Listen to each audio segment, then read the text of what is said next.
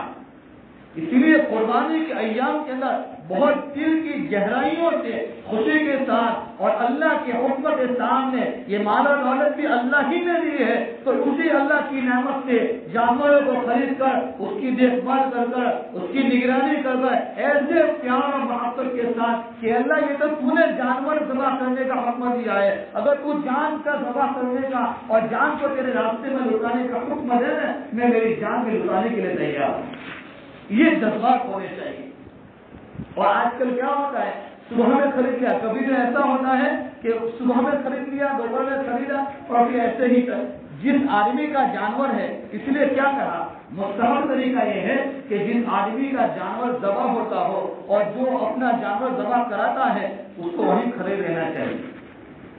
تاکہ وہ اس کے ذریعے سے جو چاہا جاتا ہے وہ اپنی آنکھوں سے دیکھے گا، تو پھر اس کے دلوں کے اندر بھی محبت پیدا ہو۔ اور کیا فون کر کے لکھا دیا وہاں پر، اب وہ وہاں کب ذبح ہوا نہ بیچارے کو پتا ہے نہ کچھ پتا ہے، ایک اعتبار سے اس کی قربانی ادا ہو جائے گی، لیکن جو پیغام ہے وہ نہیں چلتا۔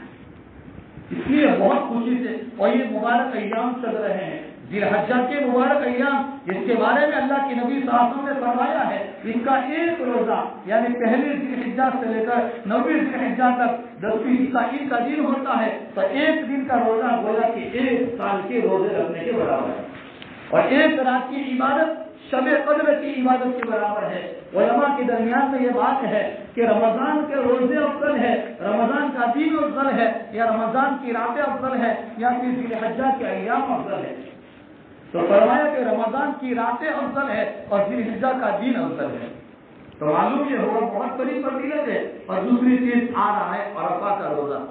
یوم عرفہ، یہ 9ویں ذی الحجہ ہے، جو حج کا دن ہوتا ہے۔ ایسی قبولیت کی گھڑی والے ایام ہمارے سامنے سے آئے اور ہمیں اس کی کوئی فکر ہی نہ ہو، کم سے کم اگر آدمی پورے اور ایام کے اندر روزے نہ رکھ سکے کسی وجہ سے، ہونا تو یہ چاہیے کہ ان 10 دنوں میں کم سے کم ایک قرآن ختم کیا جائے، تسبیحات کا اہتمام کیا جائے، زیادہ سے زیادہ صدقات خیرات کا اہتمام کیا جائے، ایک اچھی زندگی گزارنے کی پلاننگ بنائی جائے، ایک زندگی میں انقلاب لانے کے لیے اچھی طریقے سے ہم اپنے اس کے بارے میں اپنی زندگی کی ترتیب بنائی جائے۔ اور جب آ رہا ہے عرفہ کا روزہ تو ہر ایک آدمی کو اس کا روزہ رکھنا چاہیے۔ حدیث پاک میں آتا ہے اللہ کے نبی فرماتے ہیں جو آدمی عرفہ کا روزہ رکھتا ہے 9ویں ذی الحجہ کا، اس کے 1 سال کے اگلے اور 1 سال کے پچھلے گناہ معاف ہو جاتے ہیں۔ علماء نے یہاں تک لکھا ہے کہ جس آدمی نے عرفہ کا روزہ رکھا 9ویں ذی الحجہ کا، تو امید ہے کہ وہ 1 سال اس دنیا میں جیے گا۔ اگر موت آ گئی تو یوں سمجھو کہ وہ مغفرت کے ساتھ ہے، اس کی مغفرت ہو چکی ہے۔ تو ایسی فضیلتیں ہیں، تو اگر وہ ایسے مبارک ایام ہمارے ہاتھوں سے گزر جائے اور ہمیں اس کی پرواہ نہ ہو تو ہم سے زیادہ بڑی قسمت اور ہم سے زیادہ کوئی نہیں ہوگا۔ اسی لیے ان ایام کی قدر جانی چاہیے اور مسائل کو سیکھ کر قربانی کو صحیح طریقے سے ادا کرے۔ اس کے جو مسائل ہے تو ان مسائل کو جان کر قربانی کو صحیح طریقے سے کریں گے تو انشاءاللہ وہ قربانی بھی قبول ہوگی۔ اور کیا جانور بھی اچھا خریدنا چاہیے، اور لوگلا لنگڑا لے کر آتے ہیں کہ اس کے مقصد یہ چلے گا، ارے بھائی جی یہاں نہیں چلتا ہے تو پھول سیرت پر کیسے چلے گا۔ حدیث پاک میں تو آتا ہے کہ جانور، قربانی کا جانور یہ تمہاری پھول سیرت پر گزرنے کے لیے سواری ہے۔ بہترین جانور خریدنا چاہیے، ایسا خریدنا چاہیے جیسے آدمی مرسیڈیز اور BMW خریدنے کے لیے کہاں جاتا ہے، تو جانور خریدنے کے لیے کہیں بھی جانا پڑے، دل کی گہرائیوں سے محبت کے ساتھ ایسا جانور خرید جو ہماری آنکھوں کو، ہمارے دلوں کو لبھانے والا ہو، ہمیں اس کے ساتھ تعلق ہو جائے، اس جانور کو ہمارے ساتھ تعلق ہو جائے۔ اس طریقے سے کریں گے تو انشاءاللہ ہماری قربانیاں بھی صحیح ہوگی، اس کے ذریعے سے جو پیغام ہے اللہ وہ بھی ہم سب کو نصیب کریں گے۔ اللہ تعالیٰ صحیح معنی میں سمجھنے کی اور صحیح باتوں پر عمل کرنے کی اللہ سب سے پہلے مجھے ہم تمام کو توفیق کامل عطا فرمائے۔ ان ایام میں حالات بہت ہیں، ساؤتھ افریقہ میں کئی لوگوں کی دکانیں جل گئی، کئی لوگ بیچارے جو کروڑ پتی تھے آج روڈ پر آ کر کھڑے ہو چکے ہیں۔ شاہجیرے میں، دنیا کے دوسرے ممالک میں بہت سارے حالات ہیں، وہ ہمارے ہی بھائی ہیں، چاہے وہ یہاں سے گئے ہوں ہم وہ پہلے سے وہیں پہ رہتے تو وہ مسلمان ہے، وہ ہمارے ہی بھائی ہے، اس لیے ہمیں ان کے لیے دعائیں کرنا چاہیے۔ اللہ تعالیٰ ان لوگوں کی بھی جان و مال کی عزت آبرو ایمان و عمل کی عقائد کے اللہ ہر ایک انسانوں کی پوری حفاظت فرمائے۔ آمین۔ واخر دعوانا ان الحمد للہ رب العالمین۔